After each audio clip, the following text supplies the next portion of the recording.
நான் யார் தெரியுமா? 21 தம்பியின் ஆக்சிடென்ட். ஆபத்தில்லை என்றார்கள் புஷ்பாவுக்கு. அறிவுரை கூறிவிட்டு சென்றோம். மீண்டும் மீனாவின் அம்மா புஷ்பாவை அழைத்துக் கொண்டு வீட்டுக்கு வந்தார்கள். மீனா புஷ்பாவை அழைத்துப் போகும்படி சொல்ல கொடைக்கானல் சென்று விட்டார்கள். இந்த சமயம் தந்தி வந்தது. ராமசாமிக்கு ஆக்சிடென்ட் என்றும் பாளையங்கோட்டை ஹாஸ்பிட்டலில் சேர்த்திருப்பதாக செய்தி வந்தது. மீனாவிடம் எல்லா பொறுப்புகளையும் கொடுத்துவிட்டு நான் அப்பா அம்மாவுடன் பாளையங்கோட்டை சென்றேன்.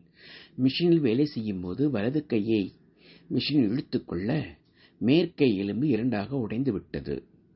கையை எடுக்க வேண்டும் என டாக்டர் சொல்ல தம்பியின் மாமனார் தடுத்து நிறுத்தி கட்டுப்போட வைத்திருக்கிறார்.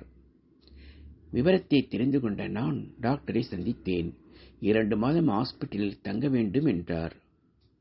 பக்கத்தில் ரூம் ஒன்று வாடகைக்கு எடுத்து அப்பா அம்மாவை அங்கே தங்க வைத்துவிட்டு நான் சென்னை வந்தேன்.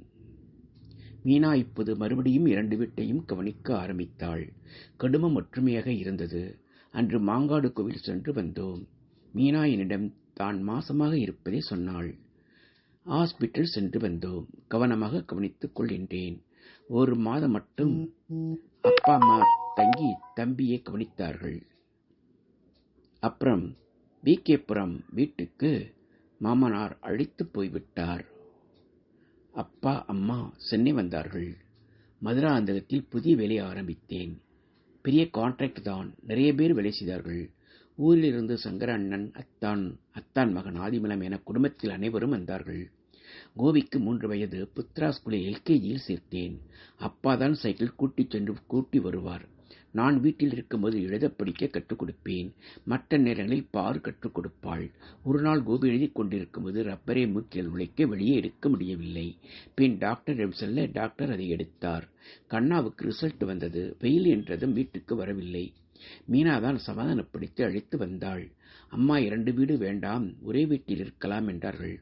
அந்த நேரம் நாங்கள் இருந்த வீட்டுக்கு அருகில் இருந்த மளிகை கடைக்காரருக்கும் மீனாவுக்கும் பிரச்சனை இருந்தது.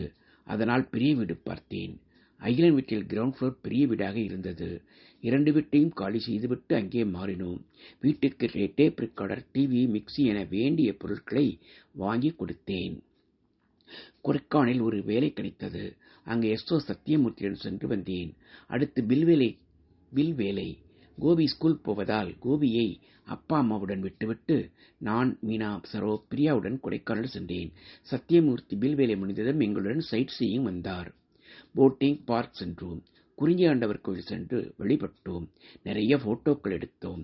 மீனாவின் அம்மா எங்களை நல்லா கவனித்தார்கள். புஷ்பா ஊட்டியில் இருப்பதாக மீனா அம்மா சொன்னார்கள். நாங்கள் அங்கிருந்து பழனி வந்தோம். முருகனை தரிசித்துவிட்டு இரவு தங்கினோம். கழுகு படம் பார்த்தோம். மேட்டுப்பாளையம் வந்து ஊட்டி ரயிலில் ஏறினோம். ரயில் பாய்தூரம் சென்றதும் மேலே ஏறவில்லை. போகாது என்றார்கள். அங்கு இறங்கி பஸ்ஸில் ஊட்டி சென்றோம். அங்கு லாட்ஜ் ஒன்றில் ரூம் எடுத்து தங்கினோம். மறுநாள் botanical garden, park, lake, boating சென்று வந்தோம். நிறைய போட்டோ எடுத்தோம். பிரியா குளிரில் நடுங்கினாள். புஷ்பாவை தேடி அவள் இருக்கும் இடம் சென்றோம். கொடைக்கானல் போயிருப்பதாக சொன்னார்கள். ஊட்டி ரேஸ் கோர்ஸ் பார்த்துவிட்டு ஊட்டியிலிருந்து சென்னை திரும்பினோம். மதுராந்தக மேலைகளை திண்டுக்கல் மேஸ்திரி செல்வராஜ் என்பவர் பார்த்து வந்தார். மாதம் 2 முறை பில் போடுவேன். டிபார்ட்மெண்ட் எனக்கு மிகவும் ஒத்துழைப்பு தந்தது. மீனா நிறைமாத கர்ப்பிணி. வீட்டு வேலைகள் அதிகமாக இருந்தது. சமாளித்து வந்தாள். இதற்கிடையில் தம்பிக்கு கை குணமாகியது. மீண்டும் மில் வேலைக்கு போக பிரியமில்லை. மனைவியிடம் சென்னைக்கு போவது பற்றி பேசியிருக்கிறான். அவளுடைய அப்பா அம்மா சம்மதம் தரவில்லை.